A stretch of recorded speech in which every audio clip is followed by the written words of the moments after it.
Hello दोस्तों, good morning, नमस्कार। आप सभी का स्वागत है आप सभी के अपने यूट्यूब चैनल परीक्षा की शिक्षा में। आई होप कि आप सभी अच्छे होंगे, आपकी जो तैयारी है बढ़िया तरीके से चल रही होगी। जो बच्चे क्लास में फर्स्ट टाइम पहली बार नए हैं उनको बता दें कि हमारे चैनल पे आपकी बीएड परीक्षा 2024 को आपकी तैयारी रेगुलर बेसिस पे करवाई जाए। तो जिसे भी तैयारी पूरी करनी है, कंप्लीट करनी है, चैनल को सब्सक्राइब करके हमारे साथ जुड़े रहिए और उसके बगल में जो बेल आइकन है उसको ऑन कर लीजिएगा आप सभी लोग। ठीक है, क्लास का समय देख लीजिए, जो शेड्यूल है उसको देख लीजिए। आपका जो जीके जीएस की क्लासेस आती है सुबह 10 बजे डेली बेसिस पर जो आपको देखने को मिलती है, इसी टाइम पर जो रीजनिंग क्लास आपको देखिए दोपहर को 2 बजे देखने को मिल जाती है, और जो हिंदी की क्लासेस आती है शाम को 7 बजे हमारे चैनल पर देखने को मिलती है। ठीक है, तो हमारे जो क्लासेस का शेड्यूल है इसको याद करके रखिए, इसी टाइम पर क्लासेस से जुड़ना है। और बहुत सारे बच्चों का जो कमेंट आ रहा है कि ये जो क्लासेस हैं किसके लिए हैं, सिर्फ यूपी और बिहार वालों के लिए हैं या और बाकी स्टेट वालों के लिए हैं। तो मैं उन सबको बता दूं कि ये जो क्लासेस है हर एक उस स्टेट के लिए है जहाँ पे आपका बीएड का इंट्रेंस एग्जाम होता है, चाहे वो मध्य प्रदेश हो, छत्तीसगढ़ हो, राजस्थान हो, उत्तर प्रदेश हो, बिहार हो, उत्तराखंड हो, कहीं के भी बच्चे हों, जो हमारी क्लासेस हैं सभी के लिए हैं। क्योंकि जीके जीएस रीजनिंग और हिंदी के जो क्वेश्चन है सभी में सेम ही पूछे जाते हैं। ऐसे ही क्वेश्चन आपको जो है एग्जाम में देखने को मिलते हैं हर एक प्रवेश परीक्षा में। ठीक है, तो जो क्लासेस है उन सभी के लिए इतना याद रखिएगा। ठीक है, क्लियर सभी को। और देखिए, अगर आप सभी को बता दूं कि अगर आपको सभी को पीडीएफ चाहिए हमारा, तो पीडीएफ के लिए आपको हमको टेलीग्राम का जो चैनल है परीक्षा के शिक्षण, हमको उसको ज्वाइन करना पड़ेगा। नीचे डिस्क्रिप्शन आप सभी को इसका लिंक मिल जाएगा, फटाफट जाइए उसको ज्वाइन करिए। वहाँ पर जो क्लास का अपडेट डेली बेसिस पर आपको दिया जाता है, जिससे आपकी क्लास मिस नहीं होती है। ठीक है, अगर आपको हमसे कुछ पूछना है, कोई बात करें, तो आप हमारे देखिए इंस्टाग्राम पर आपको मैसेज कर सकते हैं। परीक्षा के शिक्षक को इंस्टाग्राम का पेज है, नीचे डिस्क्रिप्शन में आपको इसका जो है लिंक मिल जाएगा। ठीक है, क्लियर सभी को। तो फटाफट जाइए, आप हमें दोनों जगह से ज्वाइन कर लीजिए। नीचे डिस्क्रिप्शन में इन दोनों का आपको बिल्कुल लिंक मिल जाएगा। ठीक है, तो चलें क्लास स्टार्ट करें। स्टार्ट करने से पहले जिसने क्लास को लाइक नहीं किया, एक एक लाइक कर दीजिए। क्लास को अपने दोस्तों का जो है शेयर भी कर दीजिएगा। ठीक है, चलिए क्लास स्टार्ट करें। देखिए, आपको 25 तक कल करा दिया गया था, 26 से आज की जो क्वेश्चन है विश्व व्यापार संगठन यानी कि WTO किस वर्ष में कार्यान्वित हुआ था, बताइए। विश्व व्यापार संगठन जो है किस वर्ष में कार्यान्वित हुआ था साथियों? 1995 में, 97 में, 90 में, 93 में?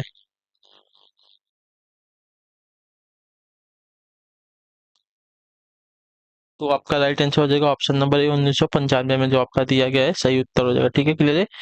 विश्व व्यापार संगठन 1995 में आपका कार्यान्वित हुआ था। अगले क्वेश्चन बढ़ेगा, आपका 27 नंबर है, बताइएगा राइट आंसर क्या हो जाएगा। भारतीय युद्ध स्मारक का पुरातत्व संग्रहालय कहाँ स्थित है, बताइए।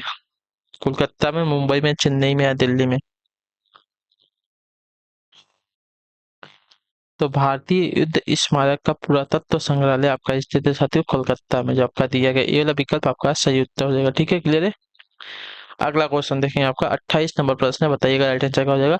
किस बौद्ध ग्रंथ में यूनानी नरेश मेनेंडर एवं बौद्ध भिक्षु नागसेन के बीच वार्तालाप का वर्णन है, बताइए। किस बौद्ध ग्रंथ में यूनानी नरेश मिनेंडर एवं बौद्ध भिक्षु नागसेन के बीच जो है वार्तालाप का वर्णन किया गया है साथियों? तो आपका राइट आंसर हो सकता है मिलिंद पन्हो में, जो आपका दिया गया यहाँ पे सी वाला ऑप्शन आपका यहाँ पे सही उत्तर हो जाएगा। क्लियर सभी को इसके बारे में। मिलिंद पन्हो में आपका यूनानी नरेश मिनेंडर एवं बौद्ध भिक्षु नागसेन के बीच में वार्तालाप का वर्णन किया गया। अगला क्वेश्चन बढ़ेगा, आपका 29 नंबर प्रश्न है, जाति प्रथा एवं छुआछूत को समाप्त करने के उद्देश्य से लंगर परंपरा की नींव किसने डाली थी, बताइए।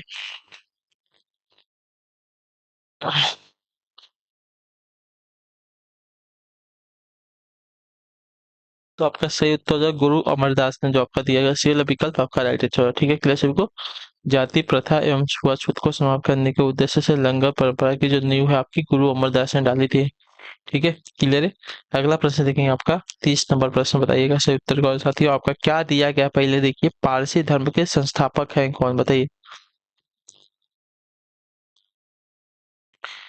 पारसी धर्म के संस्थापक कौन है? तो इसका राइट आंसर हो जाएगा साथियों आपके जोरोस्टर, जो आपका दिया गया सी वाला विकल्प आपका सही उत्तर हो जाएगा। क्लियर है सभी को इसके बारे में। ठीक है, अगला प्रश्न देखते हैं, आपका 31 नंबर प्रश्न, बताएंगे राइट आंसर का। एलोरा में गुफाएं एवं शैलकृत मंदिर हैं किसके, बताइए। एलोरा में गुफाएं और शैलकृत मंदिर किसके हैं साथियों?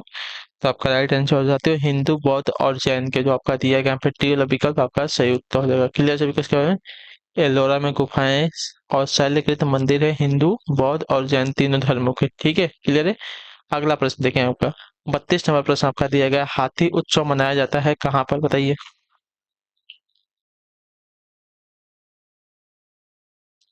हाथी उत्सव आपका कहाँ पर मनाया जाता है, तो हाथी उत्सव आपका मनाया जाता है तो जयपुर में। ठीक है, पिंक सिटी। क्लियर है।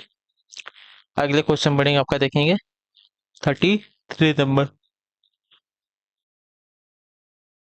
लॉर्ड मैकाले संबंधित है किससे, बताइए। लॉर्ड मैकाले का संबंध किससे है, तो आपका राइट आंसर हो साथियों अंग्रेजी शिक्षा से, जो आपका दिया गया यहाँ पे सी वाला विकल्प आपका सही उत्तर हो जाएगा। ठीक है, क्लियर है। क्लियर है सभी को इसके बारे में। लॉर्ड मैकाले का संबंध है आपका अंग्रेजी शिक्षा से। अगले क्वेश्चन बढ़ेंगे आपका 34 नंबर है, उत्तर देंगे अल्टी से। किस भाषा को जो है भारतीय आर्य भाषा की जननी, भारतीय आर्य संस्कृति का आधार, देव भाषा आदि नामों से जो है जाना जाता है, बताइए।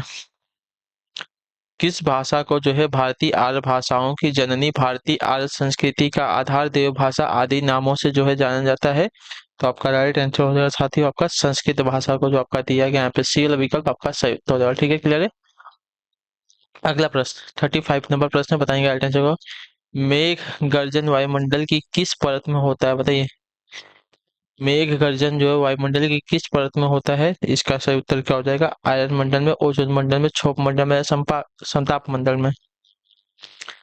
तो आपका राइट आंसर साथियों ये जो आपका मेघ गर्जन होता है आपका क्षोभ मंडल के परत में होता है, तो जो आपका दिया गया सी वाला विकल्प आपका यहाँ पर राइट आंसर होगा। ठीक है, क्लियर है।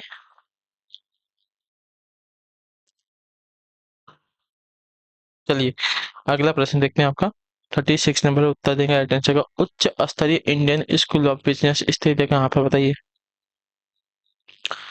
उच्च स्तरीय इंडियन स्कूल ऑफ बिजनेस आपका स्थित है कहाँ पर, इसका राइट आंसर क्या हो जाएगा, तो आपका राइट आंसर साथियों हैदराबाद में, जो आपका डी वाला विकल्प देगा आपका राइट आंसर। ठीक है, क्लियर है। अगले क्वेश्चन बढ़ेंगे आपका, देखेंगे 37 नंबर। भारत का सबसे पुराना स्मारक कौन सा है, बताइए।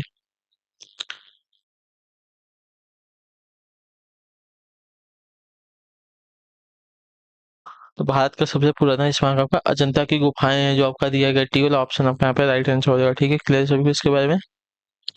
अगले प्रश्न की तरफ बढ़ेंगे, ध्यान से देखेंगे आपका क्या दिया गया है। 38 नंबर, उपनिषदों में मुख्यतः विवेचित हैं क्या, बताइए।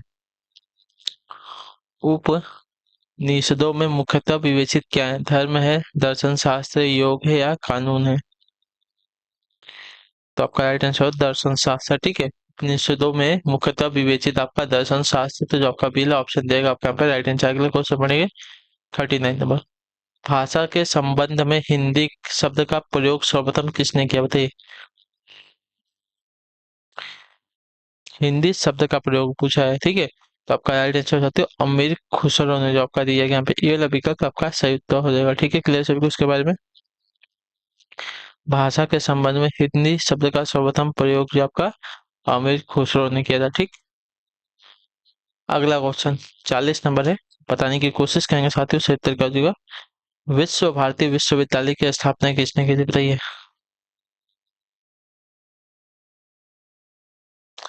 विश्व भारती विश्वविद्यालय की स्थापना किसने की थी, तो रविंद्रनाथ टैगोर ने, जो आपका दिया गया यहाँ पर टी वाला विकल्प आपका राइट आंसर हो जाएगा। ठीक है, क्लियर है। अगला प्रश्न है 41 नंबर है, किस पर स्वामित्व के लिए पाल प्रतिहार व राष्ट्रकूट के बीच जो है त्रिपक्षीय संघर्ष हुआ, बताइए। किस पर स्वामित्व के लिए जो है पाल प्रतिहार व राष्ट्रकूटों के बीच जो है आपका त्रिपक्षीय संघर्ष हुआ था साथियों, तो इसका राइट आंसर हो जाएगा साथियों आपका कन्नौज पे राज के लिए। ठीक है, कन्नौज पर स्वामित्व के लिए जो है पाल प्रतिहार व राष्ट्रकूटों के बीच जो है त्रिपक्षीय संघर्ष हुआ था, इतने याद रखिएगा। ठीक है। अगला क्वेश्चन, जब राष्ट्रपति और उपराष्ट्रपति दोनों के पद खाली हो तब उनके काम कौन करेगा, तो 42 पे राइट आंसर क्या हो जाएगा।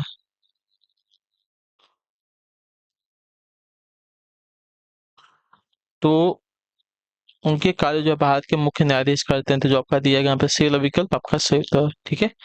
अगला क्वेश्चन 43 नंबर, बताइएगा सही उत्तर का जो भारत की संसदीय प्रणाली प्रभावित है किससे, बताइए। भारत की संसदीय प्रणाली जो है किससे प्रभावित है? तो आपका राइट आंसर साथियों इंग्लैंड से। ठीक है, संसदीय प्रणाली आपकी इंग्लैंड से प्रभावित है, इतने याद रखिएगा। ठीक है, क्लियर सबको इसके बारे में। अगले क्वेश्चन बढ़ेंगे, आपका 44 नंबर है, बताइएगा राइट आंसर क्या हो जाएगा।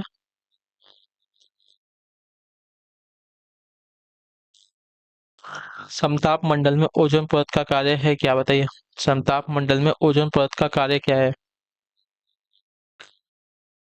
तो समताप मंडल में ओजोन परत का कार्य है भूतल पर पराबैंगनी विकिरण पाथ को रोकना, जो आपका दिया गया यहाँ पे टी वाला विकल्प आपका राइट है। ठीक है, समताप मंडल में ओजोन परत का कार्य होता है भूतल पर पराबैंगनी विकिरण पाथ को रोकना। ठीक है, क्लियर सभी को इसके बारे में, मतलब उसकी जो किरणें हैं पृथ्वी तक नहीं आ पाती है। किसका काम है? तो समताप मंडल का यही, जो आपकी ओजोन परत होती है उसका काम होता है। ठीक है, ओजोन परत का कार्य यही है कि जो पराबैंगनी किरणें हैं उनको जो है वहां से वापस कर देती है, रोक देती है। ठीक है, अगला क्वेश्चन बढ़ेगा, आपका 45 नंबर है, सारे जहां से अच्छा हिंदुस्तान हमारा के रचनाकार कौन है?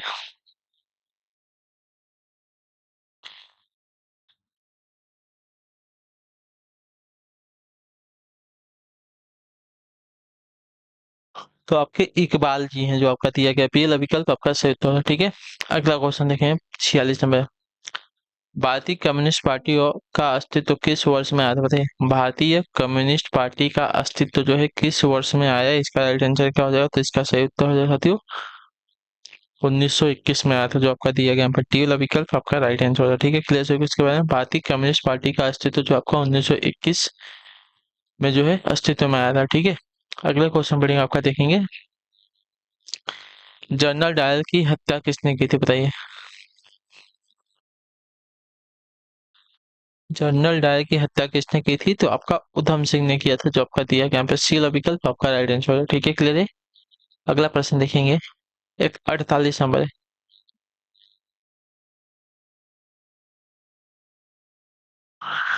महात्मा गांधी के राजनीतिक गुरु थे कौन?